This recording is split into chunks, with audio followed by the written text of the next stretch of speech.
My uncle always told me this story when I was first getting in the industry. It was a man that is drowning on a lake, and every single day he sits there, he's like, I'm drowning. God, please save me. God, I need something. Please save me. I'm about to drown. And then a log passes by, and then he doesn't grab it. He's like, God, please save me. I'm drowning. I need something. A boat passes by. He's like, hey, do you need help? He's like, no, God's going to save me. And then, God, please save me. A life vest passes by. He doesn't grab none of it. He ends up dying. He goes to heaven. And then he goes to God like, hey, I was praying for you. Why didn't you save me? And it was like, I sent the boat, I sent the life jacket. What else do you want, And the moral of the story, though, is you pray for strength, but God's not going to automatically give you strength. He's going to show you how to develop strength. He's going to put something in your life that's so hard that's going to build the strength that you need to endure anything that you need in life.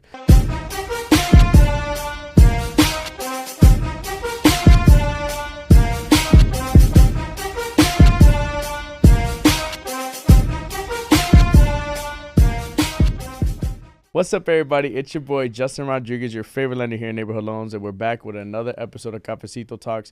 We're super excited to announce this guest. Some people may refer to him as the king of insurance in the Chicagoland area. He has been in this industry for years, and one thing that's really important is I always tell people when you're trying to scale and grow a business and honestly in any industry, if you do it for 5 years, it's one thing. When you do it for 10 years and you're staying consistent and being one of the top in your industry, in your respective field every single year, it's something to be proud of and to kind of take advantage and honor what he's accomplished over the last couple of years. So proud to announce Guillermo. Thank you so much for joining us. I really do appreciate it. And I'm super excited to hear your journey on where you've been and how you got to where you're at today.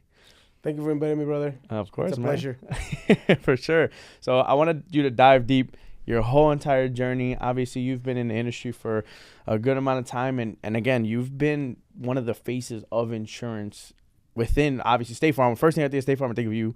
So I want to kind of think about it from day one. How did you be able to grow and scale your business to the point that you're at right now? It was definitely a challenge. It was a new industry for me. As you know, my background was lending, just like yourself. I was a loan officer. But I'm a big faith guy, and I think God kind of like paved the way to lead me to insurance. And in the industry of insurance, it's something called new market. For me, like a scratch agency. Mm-hmm. So I started with 0 customers. And that's very tough to do. Most people, when they get into the business, they get a book of business. So when they open, they already have some stream of income coming in. So for me, it was literally 0. So I knew, and you and I talk all the time. Yeah. I had a Y, was my daughter. She was only like 2 years old. And I knew that I had to make it work. And at the time, I told my wife, I'm probably not going to be bringing any income. And thankfully, she had a job that covered our monthly expenses. That's awesome. So that kind of like helped me push harder and not worry about having in the back of my head, I need to pay my bills. But luckily, I did make some income on year one. But I literally... I run my business as my life dependent on it. Mm-hmm. And I was, there's sacrifices you make. I think we talked about this before, where I feel I lost a connection with my daughter because she was 3 at the time we opened. And the first 5 years, I literally put my heart and soul into the business. I will like be the first one in the office and the last one out. I'm sure you have that experience. Yeah. And by the last one out, I literally will be like 11 p.m., 11:30 p.m. still working. Yeah.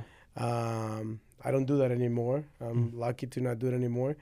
But definitely great things in life require a lot of hard work. Right. And the first 5 years, definitely I put in a lot of my life was my agency. Mm-hmm. So. Yeah, no, I think one of the best things that I've heard is obviously Rome wasn't built overnight. And on top of it was everyone wants to see the views from top of the mountaintop, but no one wants to climb the mountain. And that's something that like, you think about it and you're sitting here like, okay, I want to spend as much time with my family. As, of course, like my goal is I want to be home all day and not have to worry about another bill in my life. But ultimately, you have to learn to develop the skills that you need to work smarter, not harder. But to get there, you have to figure out how to invest your money, how to put your things in the right place. So that way, at some point in time, your money starts working for you and you don't have to work anymore. But I think that when you're in the beginning stages of the journey, it's really difficult to kind of find that. And sometimes you're sacrificing time with your family, because if you think you're going to run a successful business and make sure that you're spending 100% of your time with your family, 100% of the time your business, it's not possible. You got to figure out how to kind of join the lives together and figure out how to make it work. But I'm interested to hear, it sounds like you went from an industry, you did not make it in the mortgage industry, obviously because of the market and a lot of different things that happened. How did you use that hardship, and like give me how emotionally, how'd you get through that? How did you break through the barrier of like, you know, losing it all, and then all of a sudden you created the powerhouse that you are? You know, it's a great story to hear. So we're going deep now. Yeah. So I was in the mortgage industry. I wouldn't say I didn't make it. I just got burned out. Okay. And in life, you get ups and downs, right? And what happened to me was, my background is Mexican, and I was dating my wife at the time, and she got pregnant, and we were not married. So that's definitely a big thing in the Mexican community. Now I'm 41 years old, and you and I talk the same language. I know that we have to break those beliefs and values. I mean, they're important. Yeah. But it's also okay to do your own thing and choose what works for you. But she got pregnant, and then I was going through the crash with the mortgage industry. And at the time, I was really stressed. I'm like, oh, she's pregnant. We have to like now get a place together and get married. And also the industry was going down through the crash. And like I said, I'm a fake guy. I knew, I remember telling my wife, don't worry. If I have to sell 1,000,000 chicles in the corner, I will do so. So that confidence in you, I think, is important to have that no matter what happens, as long as you're healthy, you can make things work. So going through that hardship, by the way, I filed bankruptcy in 2009 and lost everything. And my wife was pregnant in 2009. Mm-hmm. Same time. It's like life works in mysterious ways. Yeah. Right? And I just always having that God in the core inside saying everything's going to be fine. Everything's going to work out. And now sitting here with you and doing this podcast, I know that everything happened for a reason. I had to go through that hardship, file bankruptcy, lost everything. I never really struggled really badly, but I can definitely tell you that there were months that we had like $1 left in our bank account. Or one time we're going to go negative, like about $50, and I had to like call my mom, can you let me borrow $50 to deposit? Yeah. So if anybody has had that feeling, it's not a good feeling. Yeah. But I knew that I would get my big break at some point. Mm-hmm. And from 2009 to 2015, that's when I launched my agency. I definitely know that I was putting every single job that I had in that window because I was meant to be a State Farm agent. And the reason why I'm saying this is because I had a job selling things over the phone that required me to get the life and health license. And then I had another job, it required me to get the property and casualty license. And then I did the Primerica job, selling life insurance. So I got my life and health through that. And then one of my last jobs was working for a bank where it required me to get a license for investments. And when I got that call for State Farm and they recruited me, I was like, what do you need to become an agent?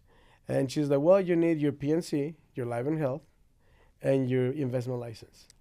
And I was like, I have all those licenses. Uh-huh. And that was in between 4 different jobs that got me those licenses. And I'm like, I just look up the sky and say, thank you, God. I know you put me through all of that because I needed that to now go into the insurance world. it was like my heart, you know, when you get that gut feeling and your heart starts pumping really fast, like when you fell in love. Right. I felt that, and I'm like, this is it for me. You know, insurance, it's it for me, and I'm gonna make it work. And as a big dreamer like yourself, I always also knew, but that's not it. It's gonna be the car or the motor that will take me to bigger places. Yeah. And I'm still on the journey. I'm still a big dreamer. Want to accomplish a lot of things. And we're not normal, but No, it's a 100%. good, not normal place to 100%. be. But yeah, I mean, it's I can go more in detail, but definitely it was a big journey. I mean, I was selling like organic products. I did like multi-level marketing, you name it. There's a lot of different things I did in that period of time because I knew my family deserved better. My daughter deserved better. And it worked out. Thank God. And if that doesn't show you that, you know, everything truly does happen for a reason, all those steps and journeys that you've been through kind of led you to become the leader that you are. Sales, it helped you just develop as an overall beast to become the best State Farm agent that you possibly could be. And the first thing I think of is a story. My uncle always told me this story when I was first getting in the industry. It was a man that is drowning on a lake, and every single day he sits there.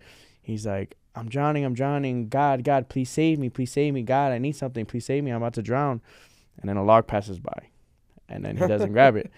He's like, God, please save me. I'm drowning. I need something. A boat passes by. He's like, hey, do you need help? He's like, no, God's going to save me. And then, God, please save me. A life vest passes by. He doesn't grab none of it. He ends up dying. He goes to heaven.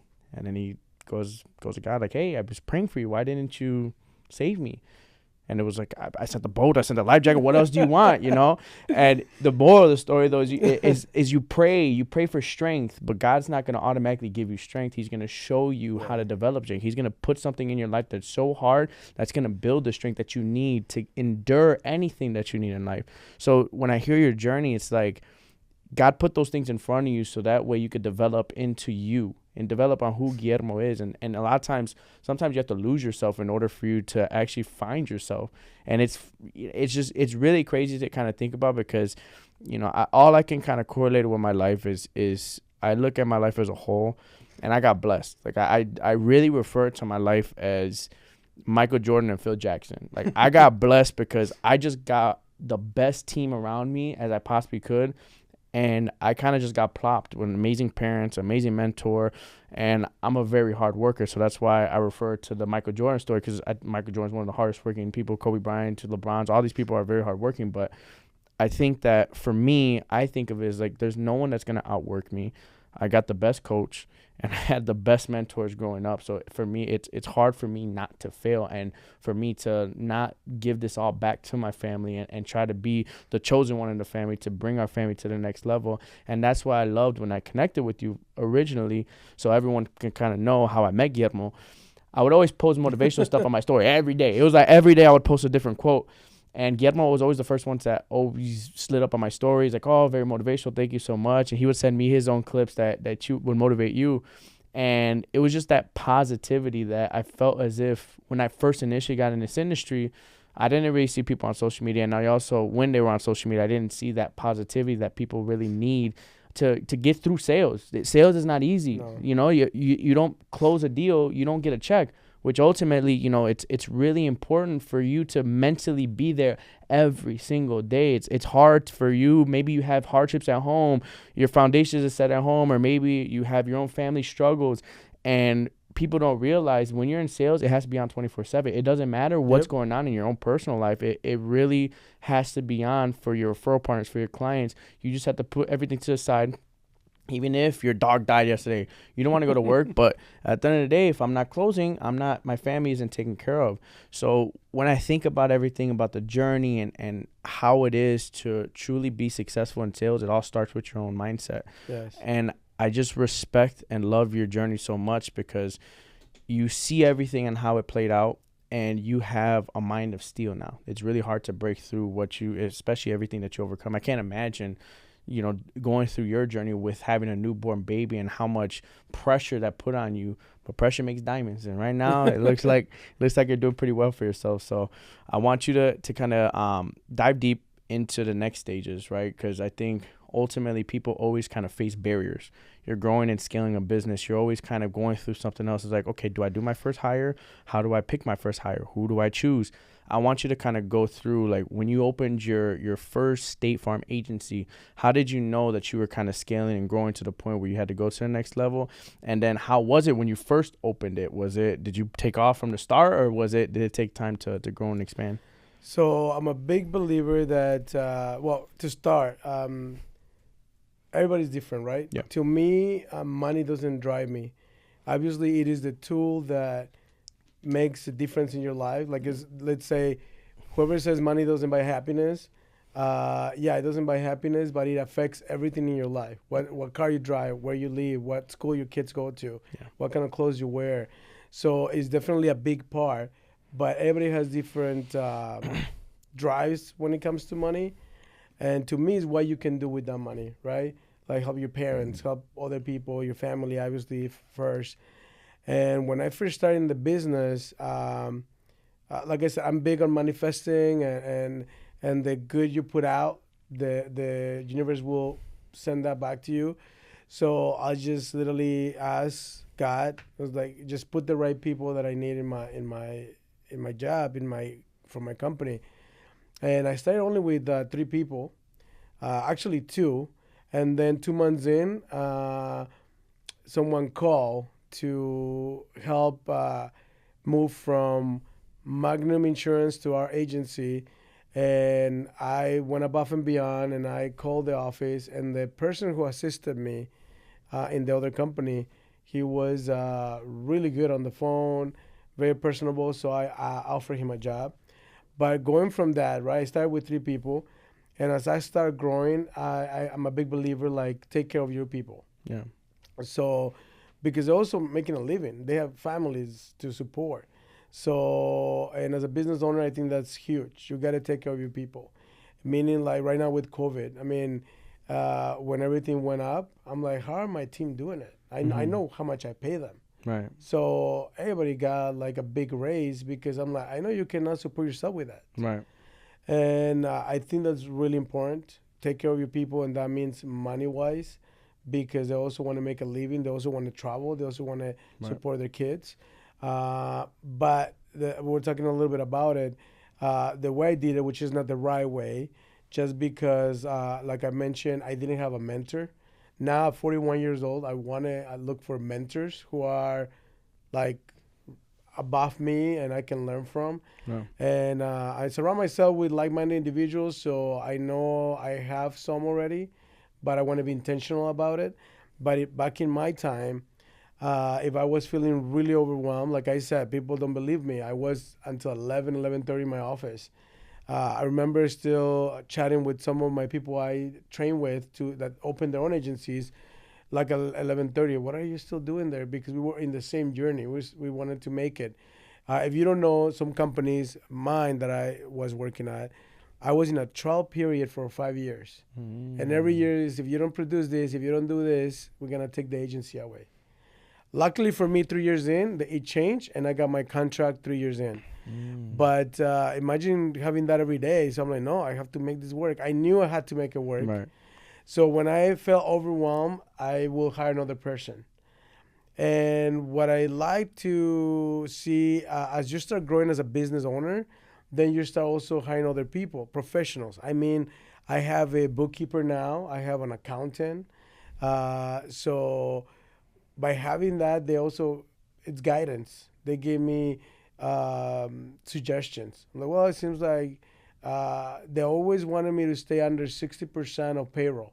If I was making $500,000, I needed to be under 60% of my gross income on payroll. So when I knew I was like at 45 and they were taken care of, I'm like, okay, I have space to hire more people. Right. But really that overwhelming feeling when you have no time for anything and you like want to be home sometimes with your kids, and like I was like doing home buyer seminars on the weekends. I was doing events every weekend. And during the week, like they wouldn't even see me for like a couple of weeks. So then when I was starting to feel very overwhelmed. That's when I will hire another person. And then in your journey as a business owner, then you also learn, right? At some point, I lost a big part of my team. And that's when I realized I'm never going to depend on my employees when it comes to like, when I lost that part of my team, I was super overwhelmed. So I'm like, always keep hiring. So whoever tells you, are you hiring? You're always hiring. Because you don't know when you're going to meet that rock star. Right. So I'm always hiring, and also overstaffing your agency or your business, right? Because if you lose 2 people, you're still good. And then you go and look for those other extra 2 people. So if it happens again, I have come to peace that as a business owner, because people might say, why are you a revolving door to me? Because in 10 years, I have 9 of my employees who now own their own agencies. I feel I have some impact in their lives, and coach also showing them, if I did it, you guys can do it. But with that said, you cannot depend on them because they also have the right to dream big, to go to open their own agency. So if you know your number, and your number can be, okay, I know I need 8 employees just to take care of customer service and the amount of leads I'm getting in, then I would suggest get 2, 3 extra, because people go through things in life, you know. They might get pregnant and decide not to work anymore. They might get into an accident or get sick. So you always want to have at least that leg room of 2 extra employees. But that's how I grew. As I started to feel overwhelmed, I hire more. And then eventually, as you start getting more professionals involved in your business, I knew my number. I know what I need. We have like a little equation with our agencies. For every 2,500 autos, you need 1 full-time employee to take care of those customers. So that's how we did it. But so when you were kind of, I guess I'm assuming it was just trial and error, just figuring out what numbers you need to hit in order for you to grow and scale. What advice would you give to young entrepreneurs that are first getting into the business, that are really trying to scale and grow it? How did you kind of determine the numbers after you started making it? Because obviously in the beginning, it's really trial and error. You're just kind of figuring out and seeing, you see less time that you have, and you're just trying to be able to buy yourself more time. And that's the most valuable thing that you have. But how did you kind of distinguish, you know, before, obviously now you got $2,500 or 2,500 auto policies in order for you to hire a new hire to handle 1 book. But how did you determine that number when you were growing and scaling your business? Talking about surrounding yourself with like-minded people, right? Okay. So there's study groups, among others, State Farm agents, people who have been longer in the business, and they kind of guide you to it. And then you find your own number. Because they're telling you 2,500 doesn't mean that's your number. Right. It can be different. But for new business owners, right, you talk about the scaling part. I would definitely say, you know, we are big with NARAP and closing that wealth gap in the Latino and Black community. I think definitely living below your means is a big part as a business owner. Sometimes we start making a little bit of money and you start like spending when you should really focus on your business. Yeah. I mean, every business, this is like everybody talks about it. The first 5 years of your business is crucial. A lot of people don't make it to their number 5, right? Number 5th year. So living below your means at the beginning, it will pay it off. So I was still driving my regular car until like 5 years in. You know, I even now, when I bought a better car, even kind of like felt weird. Yeah. And I'm working with that part of myself. Like, it's okay. Yeah. You know, we can die tomorrow, buy it. But I knew the first 5 years, and it's because I went through the crash. Right. So, and I filed bankruptcy. Right. So that kind of will traumatize you and play a role in your future. But now 10 years in, like you said, I know I'm like, okay, it's okay, Guillermo. You can buy that watch. You can, you know, get that car. Splurge on yourself a little bit. But for any new incoming entrepreneurs and new business owners, live below your means at the beginning. don't overspend what you don't still have yet. Because sometimes they think, oh, I'm making this money. Yeah, but business goes ups and downs. So just because you make this amount of money this year. So, for example, COVID, 2020. For our industry, it was a great year, right? We make a lot of money. But then 2021 went down. And then right now we're busy, right? Because we're go-getters and we work hard. But the reality is like 2020 was insane. Yeah. If somebody new in the business, and a lot of people started that year. Yeah. And you saw it on social media. Yeah. They were buying these luxury cars. Yeah. I'm like, I'll be careful. Those were my thought process. Yeah. Like, I'll be careful. I'm like, you're new in the business. Yeah, you don't have rental property, passive income. Yeah. So definitely live below your means and be smart with your money. For sure. That's where that quote, I always say it, stay small enough, long enough, you'll be big enough soon enough. And awesome. The reason why you take it is like, you really have to, when you're scaling your business, you want to cut your expenses as much as you possibly can. And then ultimately, you at some point in time, you do got to splurge on yourself and your family. And I think that there's a difference in splurging on yourself and splurging on your family too.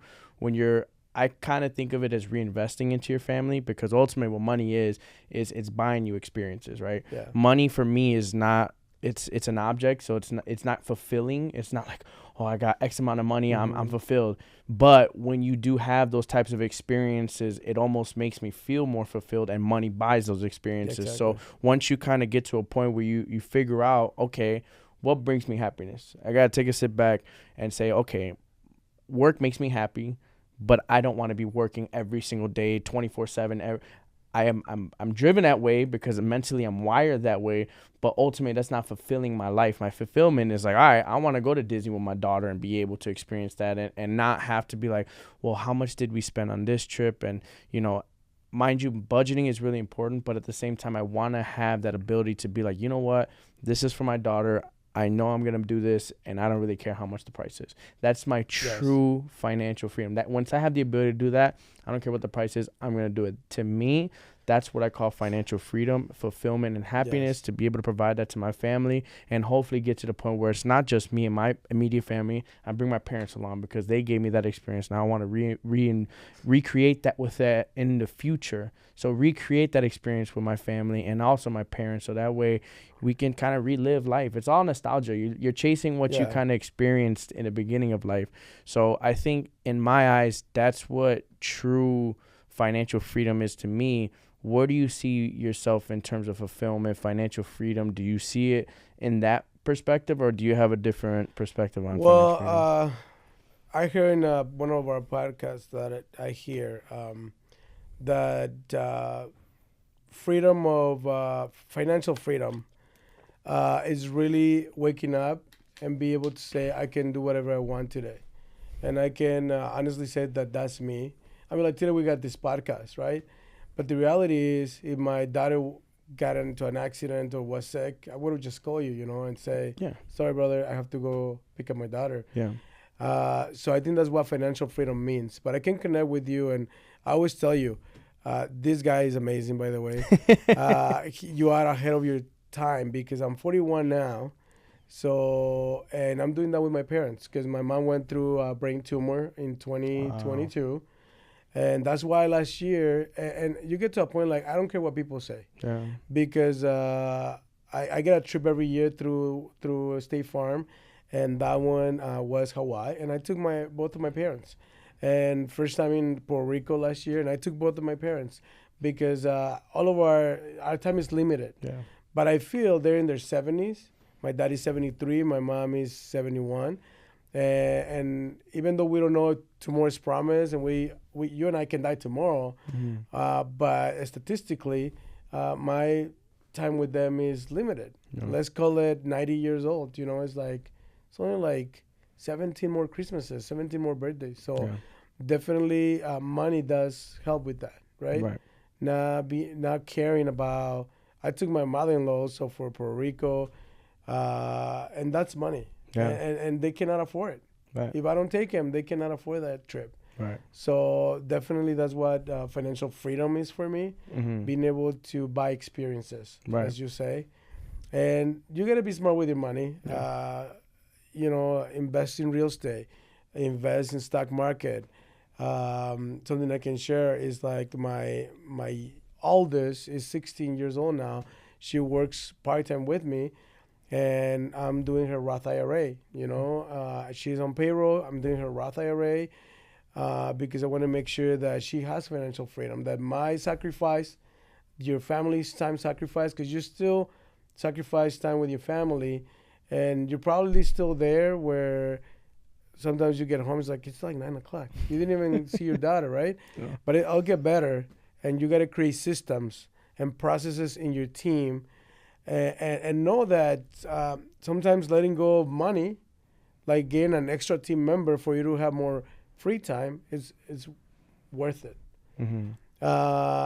So it'll get better on that aspect. But for me right now, 10 years in, definitely I'm my priority first, even before my daughters and my family. It took me a long time to learn that, where, I'm in this fitness and healthy journey, which is the biggest struggle in my life. But I come first. It's like in the airplane. If you don't put the oxygen mask first, you cannot help your kids. So they tell you, put it on first. Yeah. So I'm working on me before I work on anybody else. And I know everything, like we mentioned at the beginning, everything is going to work out. Yeah. Just because I have that in my core, and I know, name it whatever faith you have. For me, it's God. Agreed. I know He's there, the number one person rooting for me and making sure that I'm going to be okay. Right. And I think that the one thing that's really important is like what you said, like having the foundation of your home is really important. The reason why I say that is because 9 o'clock at night, there are nights, 9 o'clock, 10 o'clock, 11, dinners, whatever you might have it's an entertainment business, sales. You got to make sure that you're building business relationships so that way they last a long period of time. And yeah, there are times where I don't get home till 10 o'clock, 9 o'clock, 11 o'clock, but ultimately my foundation is set where I set the right expectation in terms of what I see the future. I'm a type of person where I know what I want and what I'm going to get and how I'm going to get it. So when I set the right expectation, it's not like I'm getting home 9 o'clock, but you're in the dust. You're not going to get anything of it. I want everyone to reap the fruits of my labor. And I want to be, to your point, I went to your wealth.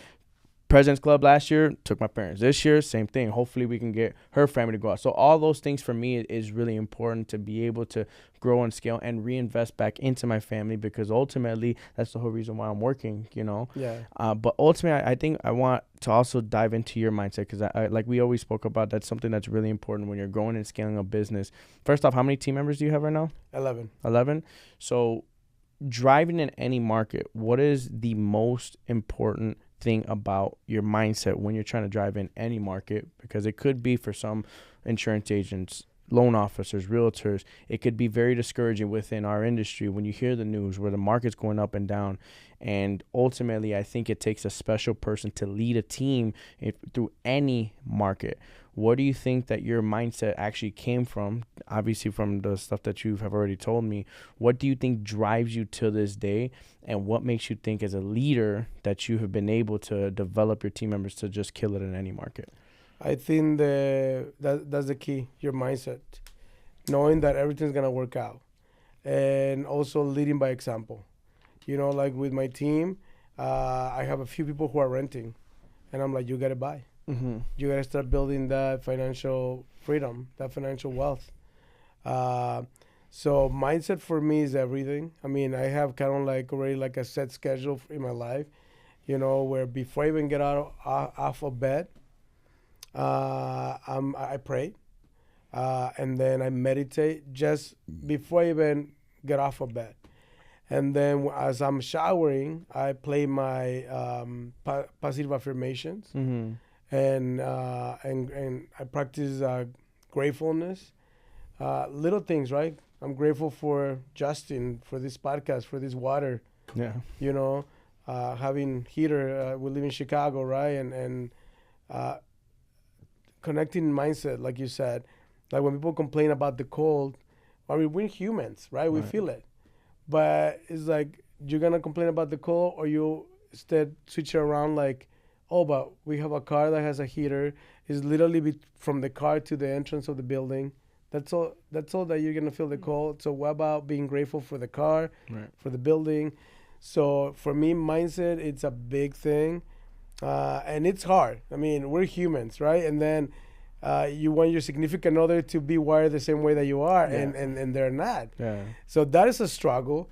But I definitely know as long as your own mindset knows that everything's going to work out and always looking at the positive of everything. So like when I lose a team member and he was a great team member, it's hard as a business owner. I'm like, and for example, they want to open their own agency. You got to be happy for them. Right.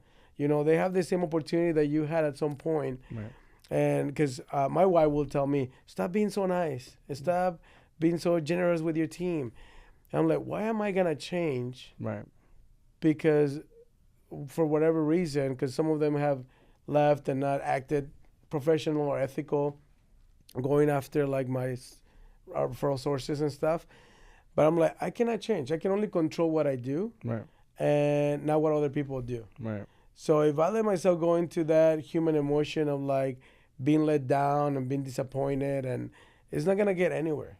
So I have learned also that, like I said, I'm human. We get upset at times, but it's like, let it go. Let it go, because when you give someone that power, let's say you get me really mad, Justin, you never done it, but I'm giving you the power to really, can I swear in this? Yeah. Fuck with my emotions, Yeah. you know? Yeah. I'm giving you that power to mess with my emotions. And that's when you got to take a step back, and it's like, no, I'm not going to give him that power. And let that emotion go through, and then just keep going. Because I'm telling you all the, like, I'm a positive guy, so I'm just telling you the color de rosa, or, you know, like the beauty of it. But the reality is, like, you will be let down. Yeah. People will stab you in the back. Right. People will disappoint you. So because of my journey of 10 years and going through all these hardships and bankruptcy, now I know that feel it, but a few minutes, and then go into your positive mindset. Yeah. You know, to keep growing.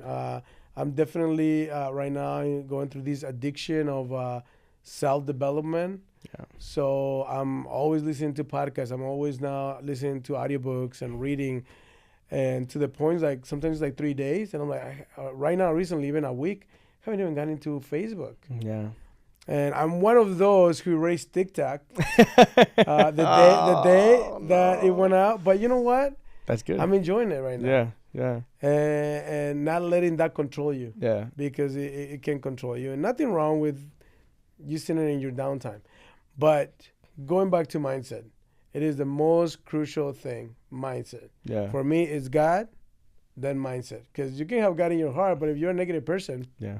What does that mean? you know, nothing's going to change. Right. So, yeah, mindset is definitely the main reason why a business will succeed. Connecting it back with my wife at the beginning when I said, if I had to sell a million chicles in the corner, I will sell it. So having that mindset, you know. Having the confidence no matter what. No matter what. Everything's going to be fine. Yeah. You know, people sometimes have hate on me at the beginning of my career because I was producing so much. And by the way, I didn't went through any other agent. I wasn't from the outside. I went and opened my own agency. Most people get promoted within. Yeah. So they work for an agent and then they open their agency. So a lot of other agents really hated on me. They will send me to compliance, trying to like really get me fired because my numbers were outrageous. Mm-hmm. And it's because, like I said, I was working like 8:30 to like midnight. Right. Right? And that's what people don't understand. But just do you. Right. And don't really take anything personal. Or there's the 4 Agreements, the book. Right. Don't take anything personal. And I tell my 16-year-old, which that's the age they don't listen to you. But I keep saying, nobody pays your bills. Yeah. Like, she's in that phase of like feeling insecure, and high school can be tough. Yeah, yeah. And my wife just told me, I understand her. Stay quiet and sometimes just listen. Don't say anything. Yeah. But I just want to say, everything's going to be fine. Nobody pays your bills. Do you. Yeah. And stay positive. And at the other day, you might not even keep those friends in high school. Right. So. But it all goes back, and it ties back to all that stuff is kind of like calluses. It's building her mindset to be able to get to that point, because ultimately, like I look at, what I've kind of went through, and I think I just naturally got that mindset. When you start reading books and stuff, you're like we talked about it when we How to Win Friends and Influence People. You're like, oh, I do all that already. Like, I do all the stuff that the book kind of tells you. And it's the same thing with that positive mindset. The first thing I do is exactly that. I have a routine: wake up, gym, go to the shower. Shower time is me. Like, I pray for gratitude. Thank you for allowing me just to work the job that I have. Even though I might complain about it when I get home, I'm like, fuck, I'm tired. My social media is down. I'm like, I don't want to talk to nobody. But I always pray, like, thank you for allowing me to wake up every single day, do the job that I love, allow me to have the wisdom, strength, and just the patience to get through today.